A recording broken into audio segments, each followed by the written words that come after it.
नमस्कार दोस्तों, मैं आचार्य ध्यान आमीन और यहाँ दत्तात्रेय जी की अवधूत गीता के सूत्रों पे बात कर रहा हूँ। वो सूत्र जो 21वीं सदी में हम लोगों को समझने चाहिए उसके ऊपर।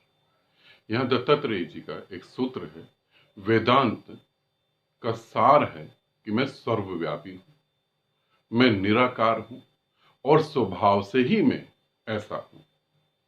स्वभाव से ही मैं ऐसा हूँ मतलब क्या जो मेरा स्वभाव है वो निराकार है? क्या जो मेरा स्वभाव है वो परमात्मा होना है? क्या मैं ओंकार हूं? क्या मैं वो महानाद हूं? हाँ, वेदांत कहते हैं बिल्कुल, तुम ही सब कुछ हो, तुम ही सर्वव्यापी हो, तुम सब में व्याप्त हो, तुम निराकार हो, तुम्हारा कोई आकार नहीं, तुम ही महाऊर्जा ब्रह्मांड हो, तुम ही से गैलेक्सी पैदा होती, तुम ही से आकाश गंगाएं पैदा होती है, तुम ही से ब्रह्मांड पैदा होता है, अंतहीन हो तुम। ये कैसे हो सकता है? क्या दत्तात्रेय जी गलत कह रहे हैं? क्योंकि अगर ये है सत्य है तो हम जो जीवन जी रहे हैं वो जीवन क्या है? फिर वो जीवन, दत्तात्रेय जी कहते हैं, वेदांत कहता है कि स्वभाव से ही तुम निराकार, निर्दोष, निराकार, निर्कलंक हो, कुछ भी नहीं है, तुम बिल्कुल फ्री हो, बिल्कुल स्वभाव से ही। जैसे एक पेड़ का पत्ता होता है, उसका हरा रंग होता है पत्ते का, स्वभाव से ही वो बीज में ही हरे रंग को लेकर छुपा होता है। हरे रंग के बिना वो बीज नहीं हो सकता। फिर हम स्वभाव से ही निराकार, महाप्रेम, करुणा, तो फिर हम कहां पर हैं? और दत्तात्रेय जी जो कह रहे हैं सूत्रों में, अवधूत गीता में, वो घट क्यों नहीं रहा? वो क्यों नहीं समझ पा रहे? गलती कहां हो गई? उस गलती को भी समझना जरूरी है, क्योंकि सूत्र तो सबने पढ़ लिया, सूत्र सबने समझ भी लिया, सूत्र सुन भी लिया, मगर उससे होगा क्या? काम वासना जागेगी तो सूत्र काम कर पाएगा? नहीं। क्रोध जागेगा तो सूत्र काम कर पाएंगे? नहीं।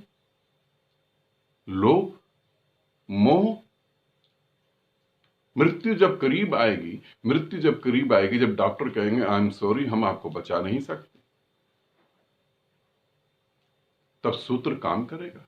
और स्वयं की मृत्यु तो दूर कर दो, कोरोना वायरस पड़ोसी को अगर आ गया तो सूत्र काम कर पाएगा? तुमको पता लगा तुम्हारी सोसाइटी में किसी को हो गया तो भी सूत्र काम नहीं कर पाएगा। तो फिर क्या करें? कहां गलती हुई? स्वभाव से मैं निराकार हूं, मगर समझे, स्वभाव से मैं निराकार हूं। जब मैं किसी के गर्भ में उतर जाता हूं तो गर्भ में उतरने के बाद 9 महीने तो जो फीलिंग्स होती हैं वो फीलिंग्स शरीर के साथ जुड़ी होती हैं, वो फीलिंग्स शरीर के साथ जुड़ी होती है। 9 महीने के गहरे सम्मोहन में मैं पड़ जाता हूं। 9 महीने के गहरे सम्मोहित अवस्था में मैं आ जाता हूं। और क्यों आ जाता हूं? क्योंकि वो अपने आप ही सहज ही घट रही होती हैं चीजें। मां खुश होती है, पेट में बच्चा खुश होने लगता है। मां रोती है तो पेट में बच्चा रोने लगता है। उन चीजों से मूर्छा के कारण मैं जुड़ जाता हूं। और फिर जैसे ही मैं शरीर से, मां के शरीर से अलग होकर बाहर निकलता हूं तो पहले मेरे को यह याद नहीं रहता कि मैं स्वभाव से निराकार हूं। उस समय वेदांत का ज्ञान नहीं होता मेरे पास। मैं अपने को शरीर मान चुका हूं पूरी तरह से, क्योंकि 9 महीने वो मूर्छा, वो सम्मोहन, वो बेहोशी की अवस्था में मैं अपने आप को शरीर मान चुका हूं। और ये बहुत सरल है, ये बहुत सरल है। मान्यताएं काम करती हैं। यदि कोई एक आदमी ठीक ठीक ये माने कि मुझे जॉन्डिस हो गया है, मुझे जॉन्डिस हो गया है, मुझे पीलिया हो गया, मेरे शरीर का रंग पीला पड़ रहा है, तो 1 हफ्ते के बाद या 1 हफ्ते के अंदर उसका उसका लीवर जो है इससे प्रभावित होगा और उसे पीलिया हो जाएगा। यदि 7 दिन में एक आदमी दिन रात ये सोचे कि मुझे जॉन्डिस हो गया, मुझे पीलिया हो गया, मेरे लीवर में गर्मी हो गई, तो 7 दिन में अगर उसे पीलिया के रिजल्ट आ जाते हैं, तो 9 महीने गहरी अवस्था में मैं शरीर हूं क्यों नहीं मान पाएगा? और फिर मैं शरीर हूं, और फिर जब आंख खुलती है तो उसे बाहरी जगत दिखाई देता है, वेदांत नहीं दिखाई देते। और जब बाहरी जगत दिखाई देता है तो वहां से जो वासनाएं पूरी होती हैं, फिर उनसे मुक्त होना मुश्किल हो जाता है, क्योंकि उनमें गहरा रस आ जाता है। जब शब्दों का ज्ञान नहीं होता और बच्चे को भूख लगती है तो वो रोता है, और जब उसे दूध पिला दिया जाता है, और इसे समझे, यहां भी समझे, ये वैज्ञानिक तरीके से समझे, मैं जो कह रहा हूं वो कहीं भी अंधविश्वास नहीं है। एक बच्चा जब रोता है और एक मां जब उसे अपनी छाती से दूध पिलाती है, तो वो अपनी मां की छाती से, अपनी मां के स्तन से दूध पीता है, ऐसा नहीं होता। वो अपनी मां की छाती से, उस हृदय से प्रेम को भी पी रहा होता है, वो उस प्रेम को जी रहा होता है, वो प्रेम उसमें उतर रहा होता है।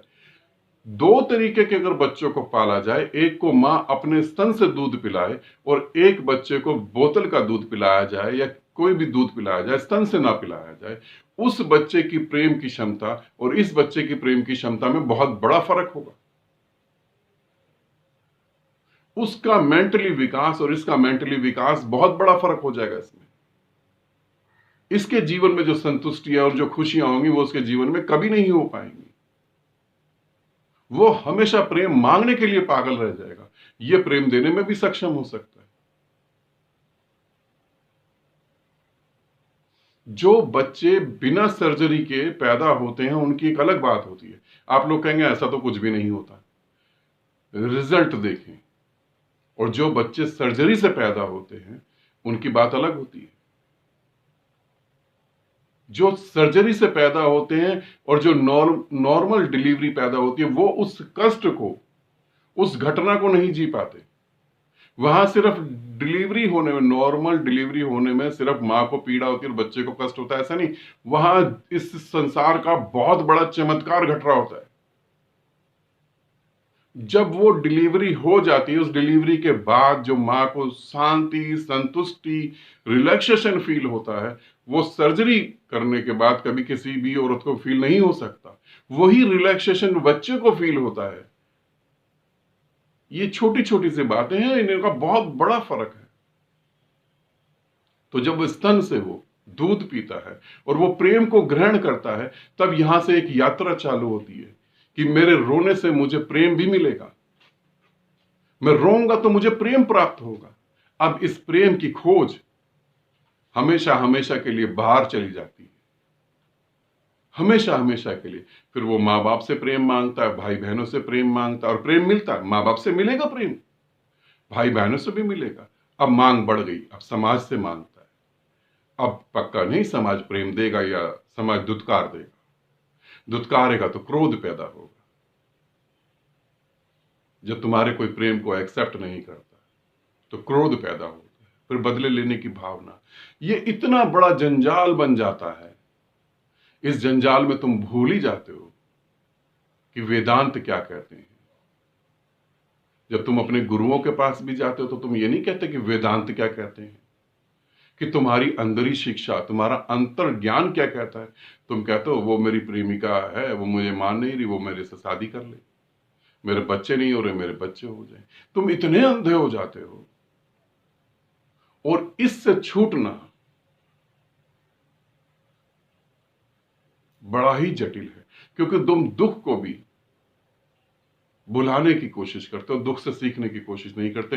तो वेदांत जो कहता है कि तुम सर्वव्यापी हो, हम इसलिए नहीं इसे जान पाते कि हमारा रस सर्वव्यापी होने में है ही नहीं।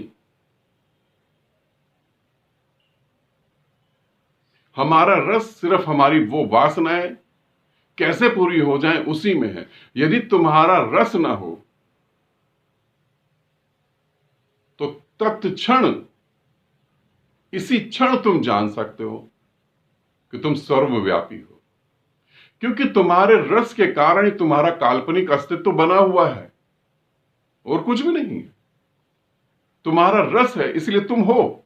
आज अगर मैं तुम्हें यह कह दूं कि तुम्हारी सारी वासनाएं मैं तुम्हारे शरीर से निकाल देता हूं, तुम्हारे सारे विचार तुम्हारे मन से निकाल देता हूं, तुम्हारी सारी भावनाएं, इमोशन तुम्हारे मन से निकाल दूं, तो तुम क्या सोचते हो तुम्हारा कोई अस्तित्व होगा? एक बार सोचो। दो चीजों के ऊपर टिक जाओ। तुम्हारे विचार तुम्हारे दिमाग से निकाल दिए गए, तुम्हारी भावनाएं हृदय से निकाल दी गई। अब तुम कहां हो? वेदांत कहते हैं, दत्तात्रेय कहते हैं, वेदांत कहते हैं तुम सर्वव्यापी हो। अब तुम कहां हो? अब तुम सब जगह हो, कि वो कल्पना तुम्हारे से खींच के निकाल दी गई। और ये कल्पना निकालना आसान है। बस तुम्हारा रस अपने स्वरूप को जानना है, या तुम्हारा रस भारी वासनाओं से पूर्ति करना है, उसे देखना जरूरी है। तुम्हारा रस कहां है? यदि तुम्हारा रस बाहरी है तो तुम ग्रंथों का अध्ययन कर सकते हो, ग्रंथों पे तर्क कर सकते हो, गुरुओं के जाके पांव दबा सकते हो, आश्रम में डोनेशन दे सकते हो, और एक दुख भरे जीवन की दोबारा तैयारी कर सकते हो, और कुछ भी नहीं कर सकते। यही कर सकते हो। तो तुम्हारा रस कहां है, इसे देखो। बहुत सारे मेरे साधक है, वो बोलते हैं हमारा रस तो परमात्मा में है। वो भी मैं तुम्हें एक कसौटी बता दूं।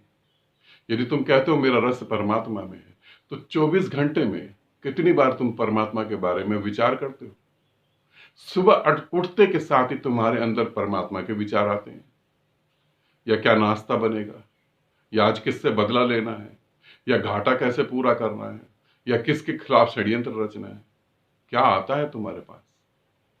रात को जब सोते हो तो नींद में कौन से सपने आते हैं? 24 घंटे सोच क्या चलती है? रस होगा तो तुम्हें पता लग जाएगा तुम्हारा रस कहां है। जैसे किसी को हाई शुगर हो और उसे मीठा बिल्कुल बंद कर दिया जाए, और 2 हफ्ते बाद तुम कहो आओ आओ भाई कहीं घूम के आए। वो जब कहीं घूमने तुम्हारे साथ जाएगा, सुंदर लड़कियां उसे दिखाई ना देंगी, महंगे कपड़े उसे ना दिखाई देंगे, गाड़ी बंगला उसे नहीं दिखाई देगा। उसे क्या दिखाई देगा? जिसमें उस शुगर के पेशेंट का रस है, उसे हलवाई की दुकान, स्वीट्स दिखाई देंगी, और कुछ नहीं दिखाई देगा। तो तुम्हें क्या दिखाई देता है? तभी तुम दत्तात्रेय जी की बात को समझ पाओगे। आनंदित रहो, सदा खुश रहो। बहुत बहुत प्रेम आप सभी को।